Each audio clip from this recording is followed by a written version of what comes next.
नमस्कार प्यारे साथियों, आप देख रहे हैं द सक्सेस मीडिया। यह वो मंच है जहां हर कहानी, हर प्रेरणा और हर ज्ञान की शुरुआत श्रद्धा के साथ, श्रद्धा की आवाज में होती है।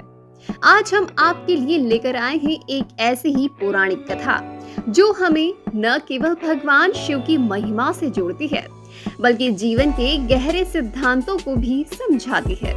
तो आइए जानते हैं आखिर क्यों धारण करते हैं देवाधिदेव महादेव अपने मस्तक पर चंद्रमा।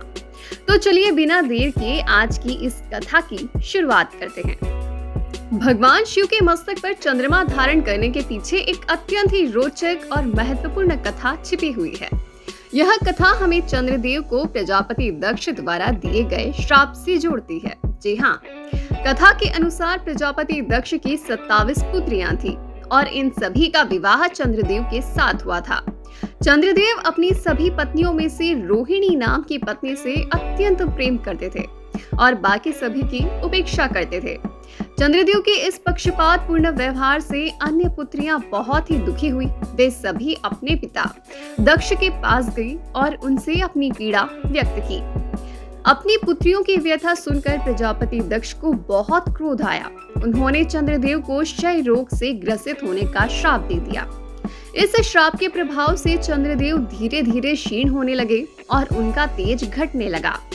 पृथ्वी पर भी इसका बहुत बुरा असर पड़ने लगा, क्योंकि चंद्रदेव की रोशनी कम होने से वनस्पतियों और औषधियों पर भी संकट आ चुका था। अपनी गलती का एहसास होने पर चंद्रदेव ने इस श्राप से मुक्ति पाने के लिए भगवान शिव की घोर तपस्या की। उनकी भक्ति और तपस्या से प्रसन्न होकर भगवान शिव ने उन्हें पुनर्जीवन प्रदान किया। शिव जी ने चंद्रमा के श्राप के प्रभाव को कम करने के लिए उन्हें अपने मस्तक पर धारण कर लिया, जो शिव जी के मस्तक पर हमेशा शोभायमान रहते हैं। इसीलिए भगवान शिव को चंद्रशेखर भी कहा जाता है। साथ ही चंद्रमा अमावस्या से पूर्णिमा तक घटते बढ़ते क्रम में रहते हैं और कृष्ण पक्ष में वे क्षीण होते हैं और शुक्ल पक्ष में पूर्णता प्राप्त करते हैं। आपको बता दें कि चंद्रमा काल, समय और ऋतुओं का प्रतीक है। शिव कालों के भी काल, महाकाल हैं। इसीलिए चंद्रमा को सर पर धारण कर भगवान शिव यह दर्शाते हैं कि मैं समय से परे हूँ और समय मेरे अधीन है। आपको बता दें कि शिव का एक नाम चंद्रशेखर भी है और चंद्र सुंदरता, शीतलता, करुणा और माधुर्य का प्रतीक है। यह शिव के रुद्र रूप में शांत भाव को संतुलित करते हैं, जो कि संहार करता होकर भी वह सौम्य है। अब आपको बताते हैं कि चंद्रशेखर शिव का प्रतीकात्मक संदेश क्या है। जी हाँ, यह संदेश है संतुलन और वैराग्य का। आखिरकार चंद्रमा धारण कर भगवान शिव हमें क्या संदेश देते हैं? दरअसल भगवान शिव के मस्तक पर स्थित चंद्रमा केवल एक आभूषण ही नहीं, बल्कि एक गहन आध्यात्मिक संकेत भी है।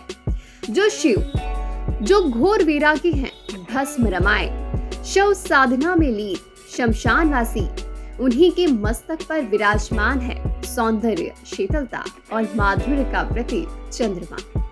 यह विरोधाभास नहीं, बल्कि पूर्णता का प्रतीक है। यह दर्शाते हैं कि शिव केवल तप, त्याग और तितिक्षा के ही प्रतीक नहीं है, बल्कि वे सौम्यता और संतुलन के भी आदर्श रूप हैं। आपको बता दें कि तितिक्षा का अर्थ होता है बिना क्रोध किए, बिना परेशान हुए, बिना शिकायत किए जीवन की प्रतिकूलताओं, सुख दुख, गर्मी ठंड, मान अपमान को सह लेना, जो कि यह एक महान योगिक गुण है। और जी हाँ, यही वैराग्य और आकर्षण, घोर तप और करुणा में शीतलता, इन दोनों का समावेश ही चंद्रशेखर को पूर्ण बनाता है। उनके मस्तक का चंद्रमा यह सिखाता है कि वास्तविक योग वही है जहाँ कठोरता और कोमलता में संतुलन हो, तप और सौंदर्य एक साथ समाहित हो। तो प्यारे साथियों, आज की यह कथा हमें क्या सिखाती है? चलिए जानते हैं। अहंकार और पक्षपात विनाश की ओर ले जाते हैं। चंद्रदेव का अपनी अन्य पत्नियों के प्रति पक्षपात और अहंकार ही उनके क्षय का कारण बना। लेकिन जो शिव की शरण में जाता है, उसे शांति, संरक्षण और समाधान प्राप्त होता है। चंद्रदेव ने जब शिव की शरण ली तो उन्हें मुक्ति मिली। साथ ही चंद्रमा का धारण शिव के भीतर स्थित शीतलता और सौम्यता का भी प्रतीक है। यह दर्शाता है कि भगवान शिव जो संहारक भी हैं, वे अपने भक्तों के लिए कितने कोमल और दयालु हैं।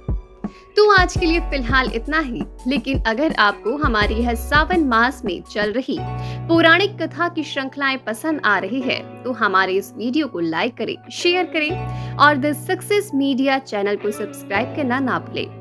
तो अगले वीडियो में हम फिर मिलेंगे एक नई कथा के साथ, एक नई आस्था के साथ। हर हर महादेव, जय श्री महाकाल।